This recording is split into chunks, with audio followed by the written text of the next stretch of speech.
This is 5 in 10, 5 topics in about 10 minutes for Tuesday, January 2nd, 2024. I'm Derek Gilbert. Thank you for joining us. We're into a new year. Pray that you have a happy, blessed, and productive new year. And we are honored that you're joining us as we follow along the events of what is going to be a rather bumpy ride and try to make sense of it all. Topic number 5 today. Iran. Iran has sent a destroyer into the Red Sea just one day after U.S. attack helicopters destroyed 3 Yemeni patrol boats that had attacked a cargo ship near the Bab el-Mandeb Strait. The 308-foot Alborz sailed through the so-called Gate of Tears Strait next to Yemen, where the Houthis, who control Yemen, I think we can stop calling them the Houthi rebels.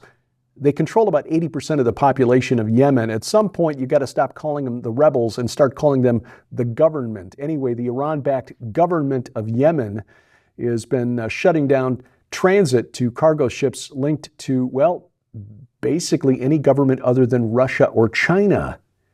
This is a major blow to global trade. About 12% of global trade sails through the Bab el-Mandeb Strait, especially, say, trade from India headed for European markets, because that is how they get through the Suez Canal, which cuts, well, about 25% off the shipping cost of having to go all the way around the southern tip of Africa, which is much more dangerous, not to mention a lot farther.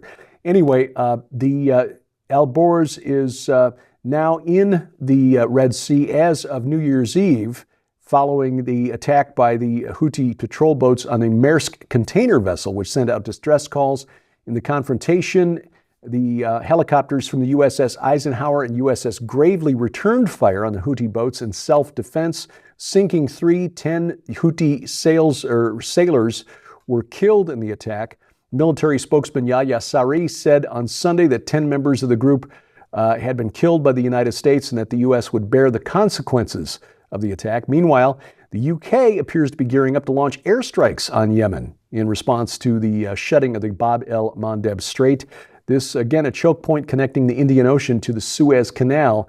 Trillions of dollars a year in trade affected by Yemen closing this off. Topic number 4, California. Citizens of the Golden State awakening to a new reality on New Year's Day. First, California retailers face fines if they do not set up gender-neutral children's sections in their stores.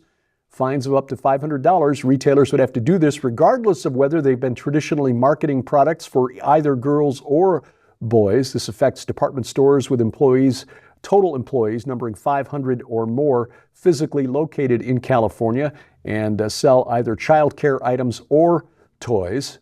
Frankly, this is none of the government's business, telling retailers how they have to set up displays inside their stores, but that is California for you. Everything is the government's business there. Also effective New Year's Day, California now covering illegal migrants with free health care.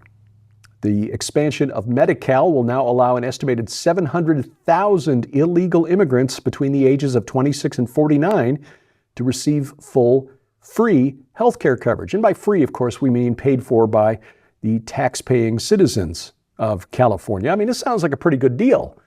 I should, fly to Mexico City and then walk back across. That'll save me 3 years of having to wait to get onto Medicare. And it's cheaper, too. Pretty sweet deal, except for the tax-paying citizens of California, who, by the way, are facing a $68 billion budget deficit in the coming fiscal year. But what are deficits when you can just create money out of thin air? Well, except you can't do that as a state government. This is not sustainable. Topic number 3, a new record. Speaking of illegal migrants, or is it actually? Fox News and CBS News both reporting on New Year's Eve that December set a new record for encounters with illegal migrants at the border, reporting that there were some 302,000 illegal migrants processed by customs officials at the border during the month of December. Now, by processed, we mean released into the country, possibly with free phones, cash, and really no prospect of ever being deported. On the other hand, a House Committee on Homeland Security released a report back in August noting that there were more than 300,000 known encounters in the month of August, 304,000, 302,000 in December of 2022. For reference, just so you have an idea of the sheer number that we're talking about here, the populations of Newark, New Jersey, Tulsa, and St. Louis are all about 300,000. That's just entering the country in 1 month, and it's happened 3 times now over the last year and a half. Since Joe Biden took office, it's estimated somewhere between 9 million and 11 million known encounters. This does not include the gotaways entering the country since January of 2021. In the fiscal year, which ended in October, Biden had allowed about 1.4 million illegal aliens into the country while fighting against efforts to curb the rate of immigration. You might remember we reported on floodgates in Arizona that are open to allow floodwaters during the rainy season to sweep through the gate without damaging the gate. Those were welded open to allow people to cross into the country. The 1.4 million allowed into the country over the last fiscal year, that's greater than the population of 11 of the 50 states in this union. This should be a major issue in the presidential campaigns that are now going to heat up that we're into 2024. Even major Democratic-run cities like New York, Chicago, Denver, complaining to the federal government. Although they're not saying send them back, they're saying send us more money. Of course, that's always the solution. This, if nothing else, will be an exciting campaign season, but I will say this. I was talking about open borders back in 2006 on my daily secular radio talk show. That was during the George W. Bush administration, when we were talking then about the large numbers, disturbing numbers of OTMs, that's an acronym used by Border Patrol, other than Mexicans, who were crossing into the country 15, 17 years ago during a Republican administration. So I don't have a lot of confidence that Republicans at the national level have much interest in solving this problem either. Topic number 2, wolves. I'm not talking about coyotes, the people who bring people across the border. We're talking about actual wolves. Speaking of unwanted migration, the state of Colorado is reintroducing wolves to the state. So far, 10 gray wolves released in recent weeks, another 10 to 40 planned to be released in Colorado in the coming years. This program was launched by a ballot proposition, Proposition 114, which passed with less than 51% of the vote in 2020.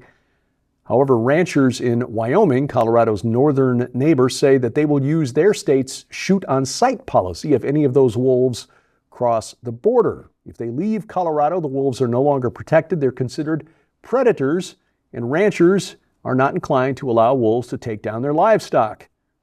This is, in fact, a real and present danger, considering that the wolves being introduced into Colorado come from Oregon, from a population that has a history of killing cattle.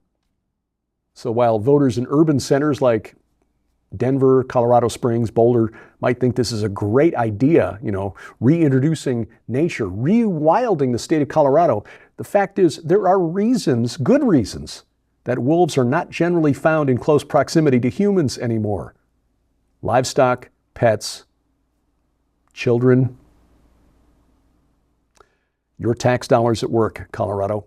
Coming up, it's a new year and the end of an era. I'll explain next on 5 and 10. We want to make sure that you're aware of the largest giveaway of the year in the We Are Legion Grand Collection. When you order the We Are Legion Grand Collection from SkywatchTVStore.com, you'll receive We Are Legion for We Are Many, Dominions, Cosmo Craters, and Washington, D.C. Unmasking the Ancient Riddle of the Hebrew Year 5785 and the Eminent Destiny of America by best-selling author Dr. Thomas Horn. Divided We Stand, the globalist scheme for a one-world government by Lieutenant Colonel Robert McGinnis, and The Prince of the Power of the Air and the Last Days, Satanology, History, Prophecy, and Technology by Jeffrey W. Martis. But we're just getting started. This must-have collection also includes the breathtaking 2-hour documentary, The Secret Destiny of America, on DVD, featuring Dr. Thomas Horn as he reveals who the God on America's Great Seal and U.S. $1 bill really is, why 72 pentagrams in the Capitol Dome are used to control the ancient Cosmo Craters who rule the nations, the coming incarnation of Antichrist, and much, much more. But that's not all. With the holidays just around around the corner, now's your chance to save big and receive solid bonus merchandise absolutely free. Because also included in the We Are Legion Grand Collection are any number of brand new, super quality, overstock gift books, DVDs, or audio sets to add to your library or to give away as gifts this coming holiday season. Sold separately, these items hold a retail value of nearly $150. Yours now for your donation of only $35 plus shipping and handling, so act quickly. You can scan the QR code on your screen using the camera app on your phone for instant access to this special opportunity. This is the largest giveaway of the year, just in time for the holiday gift-giving season, and is available only while supplies last, so don't delay. Visit us at skywatchtvstore.com or call 1-844-750-4985 and ask for the We Are Legion Grand Collection now. Item number 1 today, popular science is dead, Jim. It's stopped publishing its online magazine. This is 3 years after PopSci ended its print run, which began back in 1872. Popular Science will continue to publish articles and videos on its website, will still produce its podcast, The Weirdest Thing I Learned This Week, but the digital magazine, which was published quarterly since it began 3 years ago, has ceased publication, will no longer charge for subscriptions. Only 5 editorial staff members remain. This is sad because many of us grew up with magazines like Popular Science. It began 151 years ago, included articles over its run by the likes of Louis Pasteur, Isaac Asimov, many other big names. But this is part of a larger trend in journalism. National Geographic, another venerable science magazine, has laid off writers and staff members last April, months after it laid off a number of top editors in 2021. Other media outlets, or 2022 rather, other media outlets, LA Times, Vox Media, BuzzFeed, Washington Post, New York Times also, major cuts in 2023. The internet is changing everything. Popular Science, just the latest to go. This week on Skywatch TV, we pay tribute to the legacy of Tom Horn, the Horn family, Joe Horn, Nita Horn, and the rest of the family gathering this week to talk about Tom and some things you may not know about Dr. Tom Horn. Don't miss this program. It is a fitting tribute to a giant of a man who literally changed the course of Sharon's and my lives.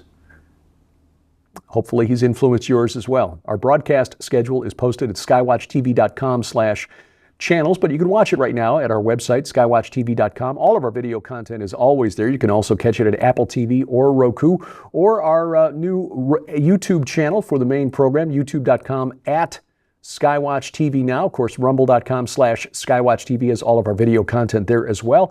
But as the internet is changing everything, so it is changing the way we deliver content. We recommend you get our free mobile app. It's available for smartphones and tablets, brings all of our video content to you, as well as important news updates 3 times a week, a calendar of upcoming events. It has a Bible in there with multiple translations, an audio Bible, no less, and much more. It's available for free for iOS, Android, and Amazon Kindle Fire devices, and we've got links to their app stores at our website, skywatchtv.com. Thank you for watching as we keep watch. I'm Derek Gilbert, and this is 5 in 10 from Skywatch TV.